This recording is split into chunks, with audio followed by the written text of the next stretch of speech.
Okay, it's preparing to live stream. Okay, got it. It is now live. Yeah, we are now live on Facebook. Let me just be sure about that before I can.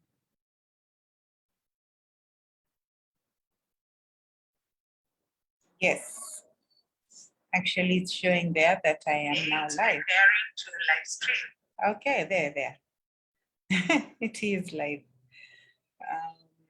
I'm gonna just now go into this slide and present. Okay, great. We are live on Facebook. Hi, everybody. My name is Edna Semiti. I'm the founder and CEO of Zindua Career. Zindua Career is an organization that focuses on preparing young people for their future careers. We started our work in 2018, and we are very busy designing programs that can help young people who are school going from the age of 9 and those who have finished school up to the age of 35 to identify the right careers they can get into, enter into those careers and succeed in them. Yeah, so that's briefly it. If you'd like to know more about us, you can visit us on our website. The website is actually written on the screen. It's www.zinduacareerafrica.org. So today I would like to cover a topic that came up in a recent event. We had an event a week ago, and the participants who came for the event had follow-up questions that they put on the feedback form. And one of the questions was on which careers can I find in geography? They're wondering, if I love geography so much, what can geography do for me in my future?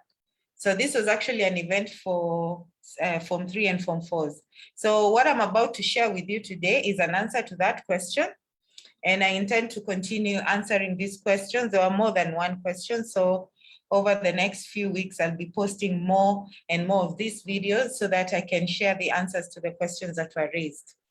And I would encourage young people or even parents of young people who are in primary school, high school, who have career questions. Please feel free to post your questions, even in the chat box, the Facebook, if you're watching on Facebook. If you have any questions, I'll just keep checking and you can ask and I will try and respond to them. Also, I will post this video on our YouTube channel, which is Zindua Career TV. And if you share it and there are questions, just encourage people to ask questions. At the end of this presentation, I'll also share our email. If you have any questions, you can still post them there. All right. So which careers are in geography? I mean, we learn geography from primary school, in high school, and for those who love it so much, they can decide to pursue in a post-high school education course in geography. So I want to cover that. So let's start with the beginning. By the end of this presentation, I just want to explore with you two careers. There are very many careers that one can explore or even pursue in their adulthood out of their love for the subject of geography.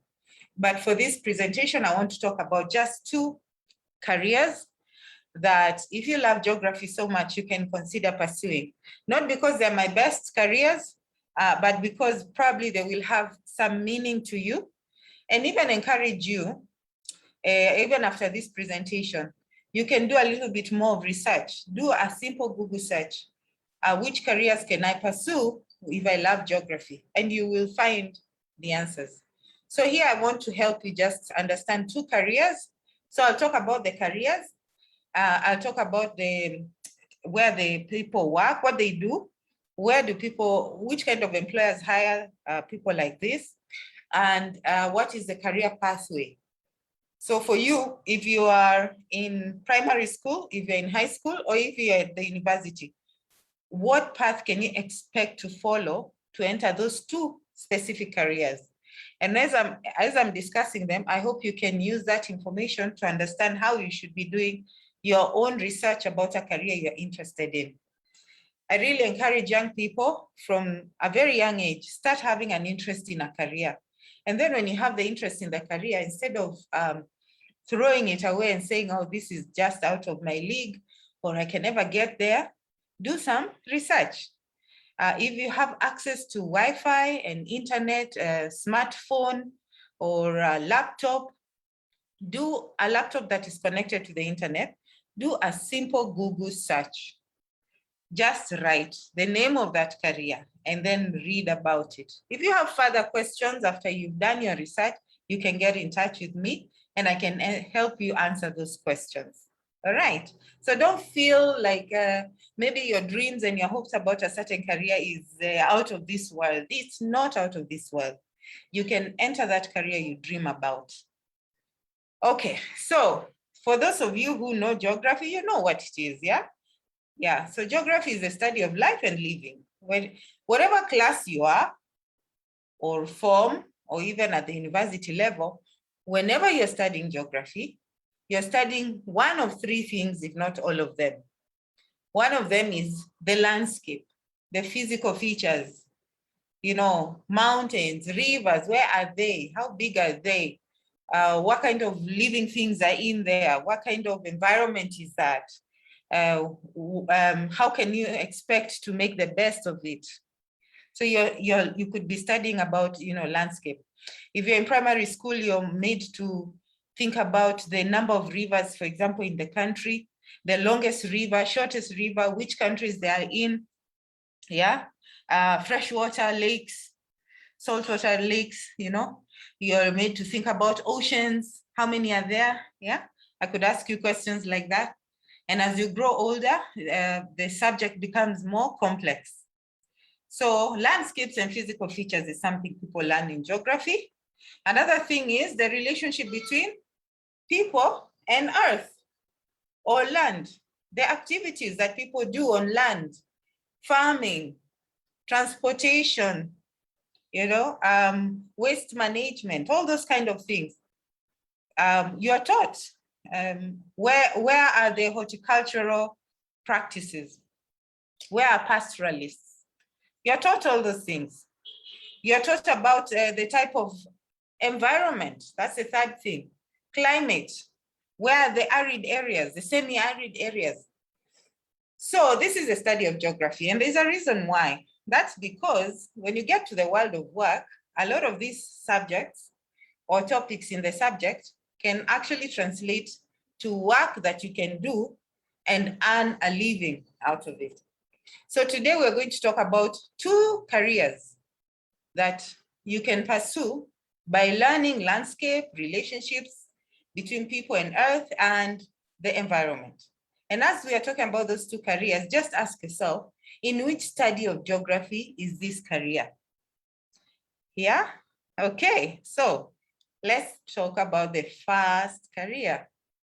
The first career I want to share with you today is environmental consultant. Career one, environmental consultant. So like the two words mean an environmental consultant. It's about the environment. And the job is a consultant. So in the world of work, a consultant is somebody who is hired to give advice. That's a consultant. That's the meaning of a consultant. You're hired to give advice. And you're hired to give advice because you have a lot of knowledge. You know a lot of things. You have a lot of information about that subject. And you have a lot of examples. And those examples are real, they are facts. They are proven, and anyone listening to your advice, when they follow your advice, they will achieve their goals or they will succeed in what they're doing. That's what the meaning of a consultant is. So in this case, an environmental consultant is someone who gives advice about the environment. So you remember the three areas of geography? There was physical features, and then there was the relationship between people and land, and then there was the environment. So the environmental consultant works in the area of geography that is related to the environment. Yes, you got that. And their work is to provide advice. So what kind of advice do they give? The advice that they give is they help the companies that they advise to improve the environment. Okay? So in what areas? For example, sometimes a company can be doing its activities and it is causing pollution. I'm sure you've heard the word pollution as you're studying geography. Yeah, so as they do their work, they're polluting the environment, either by the waste that they release into the environment, either liquid form or gas form. Yeah, so the environmental consultants will come and tell the managers of that organization for you to make sure that your business is not spoiling earth. Then we need to see how we can reduce the problem of pollution. And this is how we are going to do it. You see why we are saying that consultants give advice. They tell you there's a problem, and then they tell you how they propose to you how you're going to solve that problem. So they help companies do that. Also, the waste that organizations produce, how do you manage it effectively? Even as human beings, we are producing waste all the time, even by breathing out. Although the breathing out waste is good, carbon dioxide, you know that, yeah? We produce waste by breathing out, that is carbon dioxide, but it's good for us because the trees breathe it in and then they breathe out what we need to breathe in, which is oxygen. Okay, so that waste is good. But there's other waste, I'm sure you know. Sometimes when you've eaten so much and you're so full, you feel like running to the toilet to do something, big or small, okay? That is waste. And then after you're done, there's, depending on the kind of toilet you're using, you flush. Where does all that go to? The environmental consultant would tell you. Because when the people are building, they would be there to say, this is how you're going to manage the waste that comes from those people who are going to live in that apartment or in that house. Yeah, so they help with managing waste. And then guess what? They also tell us, you know, the water. You see these water bodies like rivers and lakes and oceans, they have living things in them and they need to keep alive. Those living things need to keep alive. So the environmental consultant would say, for this ocean not to die, this is what we need to do. For this lake and river not to die, this is what we need to do. They give advice. So for example, if an organization in its operation is affecting a river or a lake or an ocean, they would advise you, how do you improve that water, the quality of that water, so the living things in there don't die. And even the air that we breathe, how do we make sure that the bad poison that enters the air is reduced? And the soil, when we are digging, when we are doing all the things we are doing, building, how do we make sure that the soil remains good? So you see, an environmental consultant's job is to give advice to organization. And who do they give advice to inside the organization? Many times they will work with the very top managers or people who are making decisions with the organization. They'll tell the managers, when you're making a decision about what you want to do, remember this lake, remember this air, remember the soil, okay? Remember there is going to be waste. Remember to manage your pollution well. So if you love to advise, give advice, especially about the environment, you love environment, maybe you love to see green, you love to see the blue sky, you love to see the, the bright sunrise or sunset, then you might be interested in this kind of a job. And at this point, you might need to start asking yourself, how well do you do in the subject of geography? So let's talk about now, where would they work?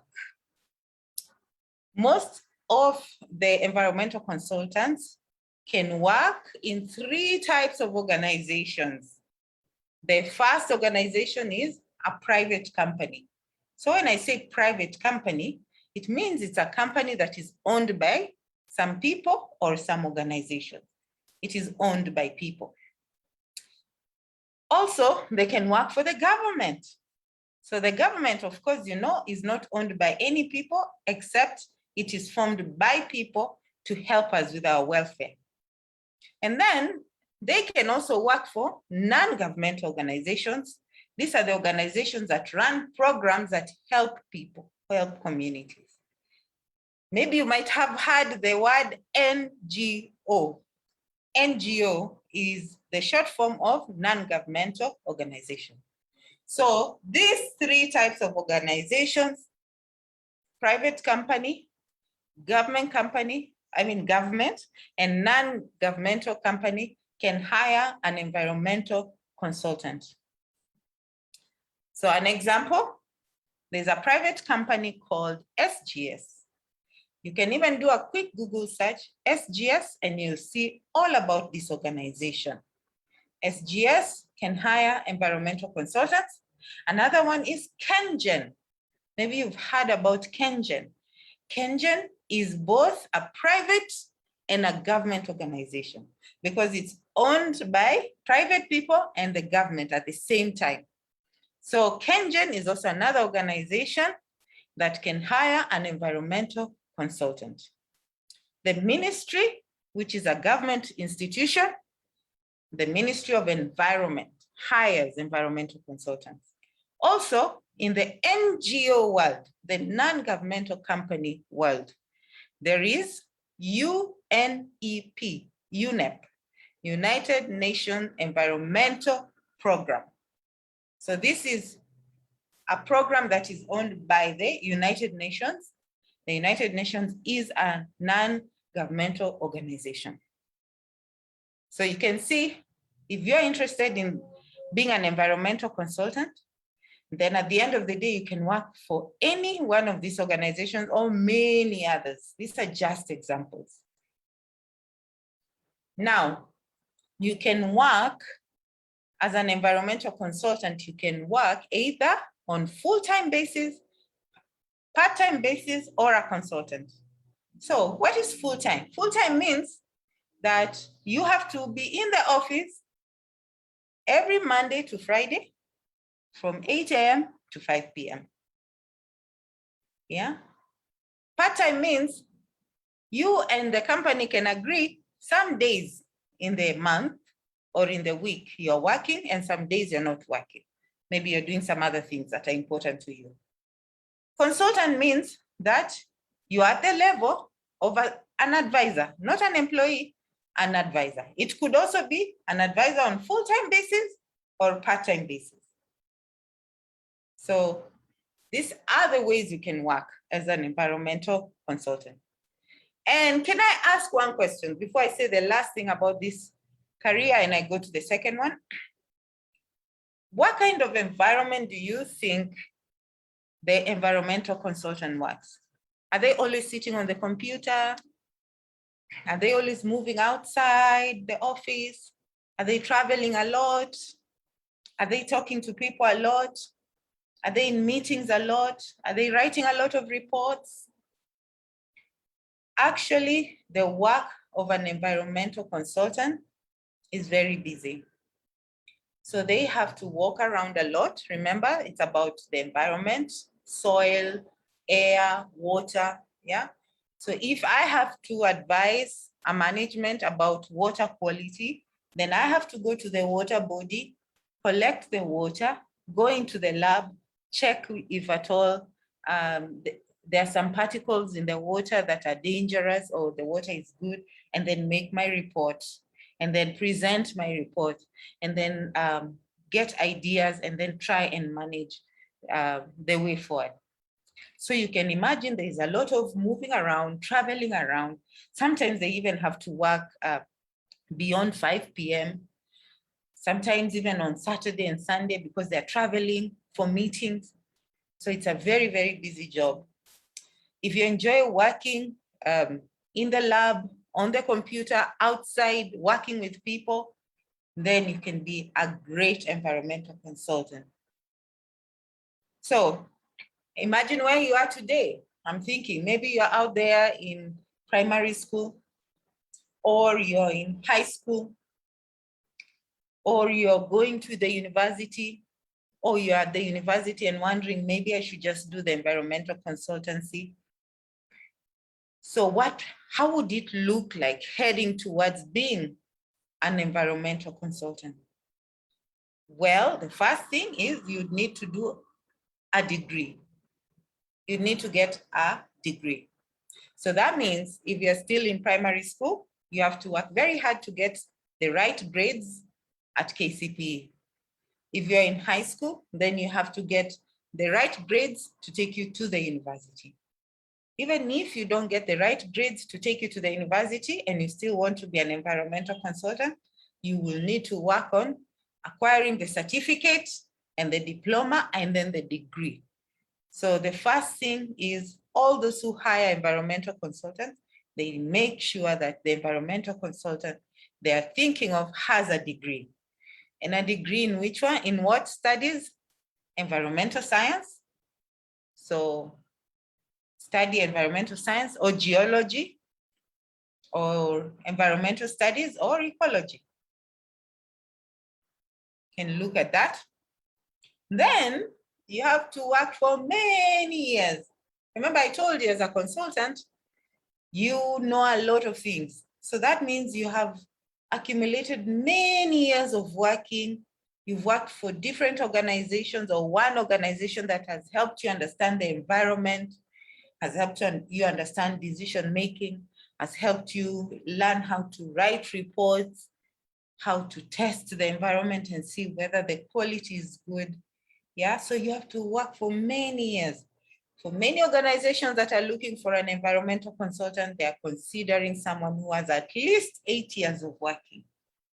So if you finish your college in the year 2022, that means you can become an environmental consultant in the year 2020. And what will you be doing between 2022 and not 2020, 2030?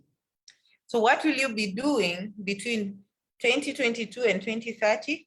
You will be working in the same kind of field, either as an environmental officer, health and safety officer, maybe a geologist, something related to conserving the environment. Work well, do a great job, and keep building your experience. And then 8 years later, you can apply for the opportunity that is available. You'll also need to get certificates. So that one you have to research. Which certificates can help me become a good consultant? And then you study them. Most of these certificates are like in business management, in communication, so that you're good at handling yourself and people, and also presenting what you have to present. Okay, so that's the kind of the path. It's not a very long path. You just have to be very patient to work towards it. So I've given you the vision so you can work on it. So this is one career that you can pursue if you love geography so much. What do you think of it? Share with me. Share with me in the comments. All right, let's go to the second career. Okay, like I said, there are many, but in this presentation, I'm just going to share 2 careers, not because these are my perfect best careers, just because I want to motivate you with these 2, and you can do further research. So the second career I want to talk to you about is called urban planner. Urban planner. So again, the name of the career is self-explanatory. Yeah? If you understand the word urban and understand the word planner, you probably will be able to understand what this is all about. Because urban means towns. Yeah? Planner means somebody who does planning. For those who have gone to weddings, you know that there are people who are called wedding planners. These are the people who help those who are getting married to plan for their wedding. Yes. So the urban planner does what? Yes, the urban planner helps people who are living in a certain city to plan their city. Okay, so for example, you can see on the picture, I've looked for nice pictures of good, nice, beautiful cities in Africa, our Africa. Okay, the top right picture is actually the picture of Addis Ababa. Beautiful. Imagine, you know where Addis Ababa is? It's in Ethiopia. Ethiopia is in the northern part of Kenya, just above you, where you are if you're watching this from Kenya, okay? And then the picture right below it, below the Addis Ababa picture, that picture, you can see the ocean around it, the nice green, white sands and all that. That's a picture of Zanzibar, a town called Stone Town. I've actually been to that town. It's beautiful. It's as beautiful as you can see it there. The Stone Town city of Zanzibar. Zanzibar is a beautiful island in Tanzania. Tanzania is our neighbor. Just in the southern part of Kenya is Tanzania, a country where I also come from. A part of my family comes from Tanzania and a part of it comes from Kenya. So I'm very proud that Zanzibar is one of the beautiful cities of Africa. And the other city on the top left, you can see there are beautiful mountains. That is Cape Town in South Africa. A very beautiful city, well arranged, as you can see. And right below it, you guys know this city, Nairobi. Nairobi, beautiful Nairobi. Long time ago, Nairobi was known as the London of Africa. I don't know if that's still the case now. I know there are very many. I mean, look at all these beautiful cities now. Probably there's many more other cities in Africa now known as the London of Africa. But Nairobi was the first city in Africa to be called the London of Africa. And you can see how beautiful, well arranged all these cities are. Actually, these pictures, I picked them up from a website that had indicated the 14 most beautiful cities in Africa. Can you imagine? Nairobi featured, Cape Town featured, Addis Ababa featured, the Stone Town in Zanzibar also featured, and many others, some in Nigeria. There was one in Ghana, I saw, one in Senegal, yeah? So Africa has very many beautiful cities, and we all owe this beauty of the cities to these wonderful people called urban planners. Because what is their work? Their work is actually to design the city. They design the structure of the town, even the villages. They're the ones who say this is how this road will pass. They're the ones who decide and advise that this is where we're going to build the malls. This is where we're going to have the SGR. This is where we're going to have this highway. This is where we're going to have this skyscraper, okay? This is a place where we're going to have residential area. This is where people live. Yeah, so as you can imagine, if you move around where you live, you'll see there are some parts where it is all just houses where people live. And then there's some parts where there is even malls. And then there's some parts where it's just offices. Okay, so it's the urban planners who sit down and say, here is just about offices. Here we're going to mix offices and residential areas. Here we're going to mix shopping environment. And even here is where we're going to just do farming. This is where we're going to construct the road on top, underground. This is where we're going to put the railway. Okay, this is where we're going to put the bus stop.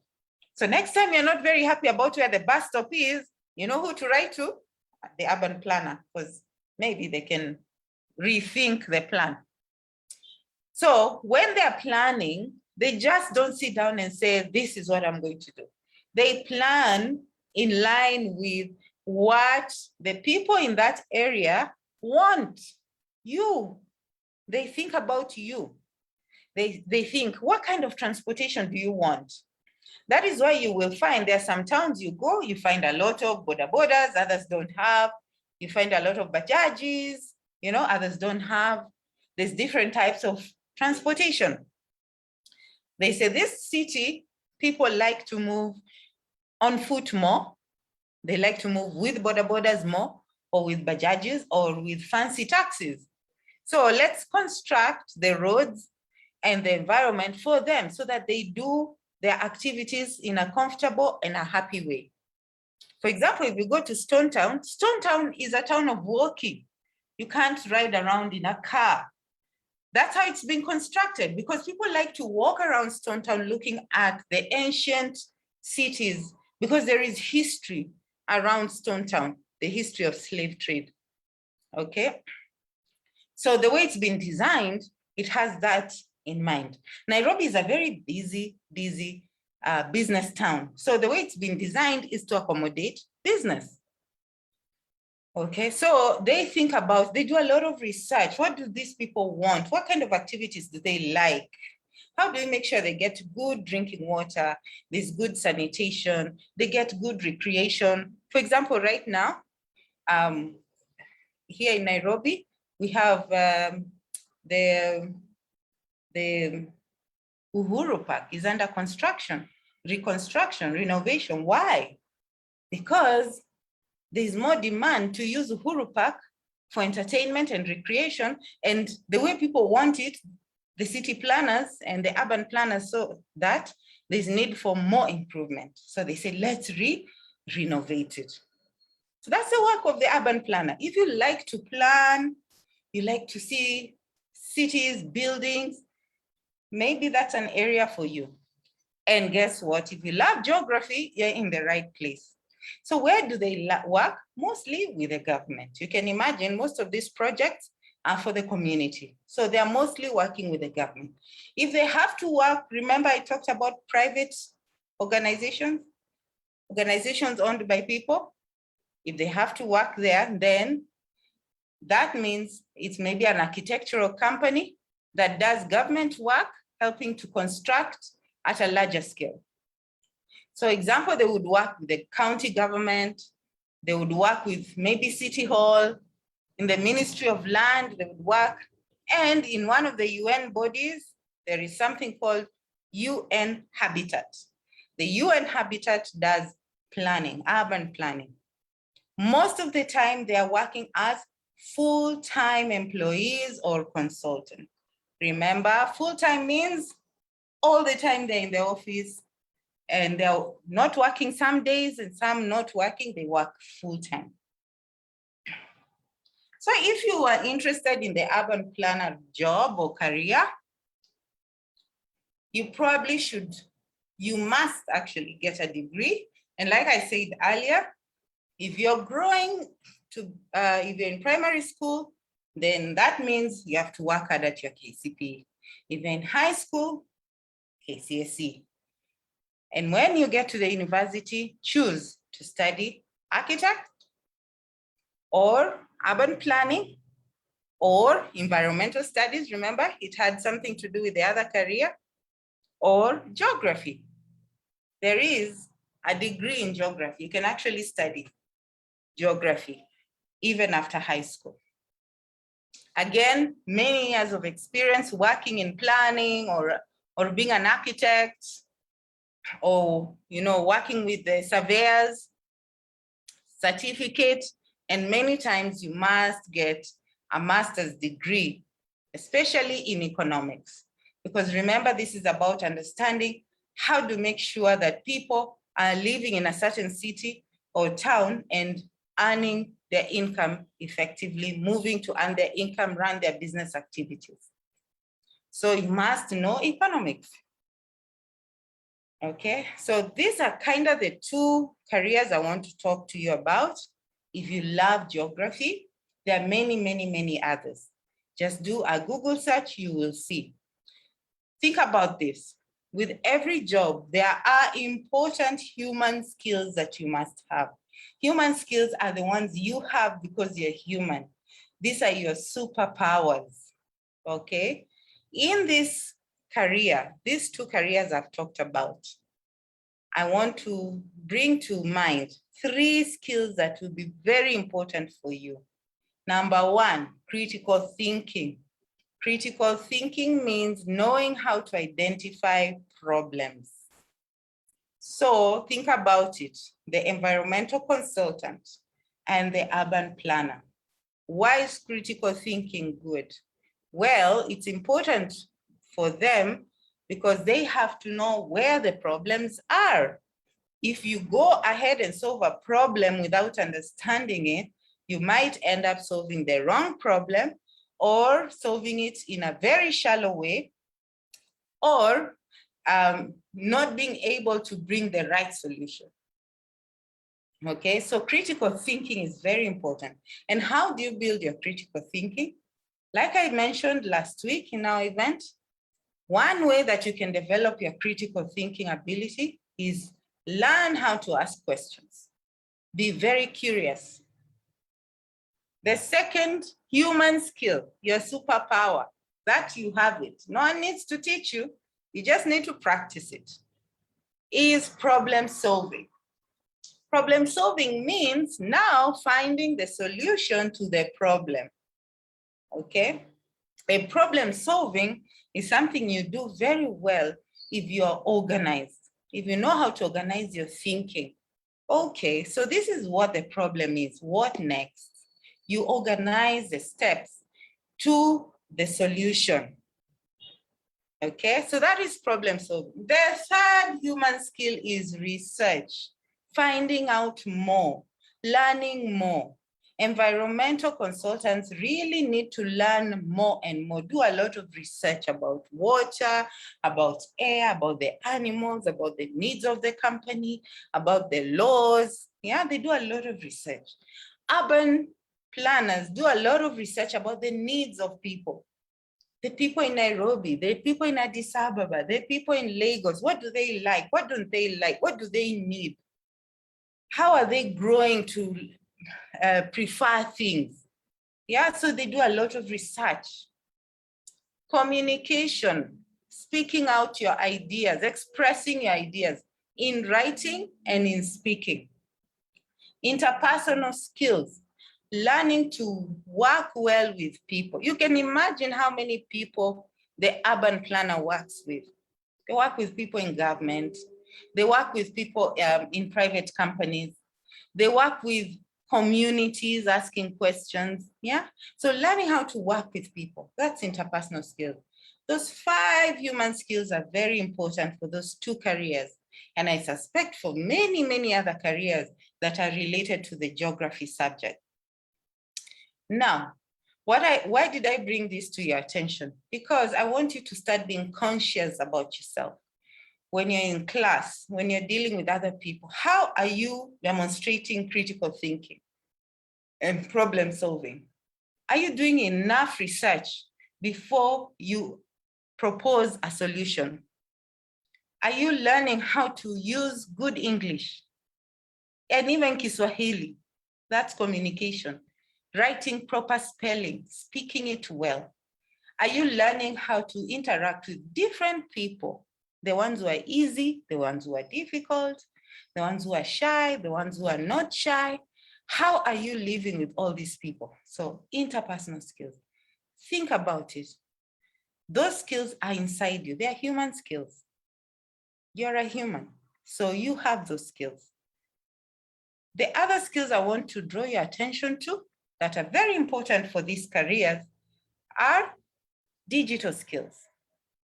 For both of these careers, you must be very, very good with Microsoft documents. These are the documents that are found in your computer. Most computers have them. Maybe you've heard the word Word, Microsoft Word, Microsoft Excel, Microsoft PowerPoint. So Microsoft Word is used for writing letters. Microsoft Excel is used for calculating, and Microsoft PowerPoint is for writing presentations. So you must be good at being able to turn on the computer, enter the computer, write a letter if you have to, do a presentation if you have to, use Excel to do calculations. You must be good at using the internet to do research, do Google search, do different kinds of research. And you must be good at emailing because that's the mode of communication. After they prepare the documents, they have to email them. Okay, so those 3 digital skills, if you have an opportunity to learn them on your own. If you don't have an opportunity, let me know and I will assist you. The final thing I would like to talk, yes, that is all actually. So I've actually come to the end of my presentations. Do you have any questions? If you have any, you can put it in the box and I'll respond. If you can't think about any and maybe you'll think about it later, use the email on the screen. Think about your future at zinduacareer.org. Okay, so those 2 careers can be good if you love geography. There are many others. I want to encourage you to research some more and find out many others. You can share with me your findings. Use that same email. If you do some research and you find an interesting career and you want to talk about it, use the email. I'll be checking my email and seeing if you've written to me and I will respond to you. Okay, do you have any comments, any questions? I don't see any on the live chat. Okay, I don't see any. So I would just want to end this here and to say thank you for those who managed to watch and listen to me and spare time with me. I really appreciate the time you have taken. I wish you all the best in your choosing of careers. I'll do another video answering the questions that came up from last week's events, and I hope this will be helpful. I'm going to broadcast this also on YouTube in our channel, Zindua Career TV. Thank you so much, and I appreciate your presence here. Bye-bye.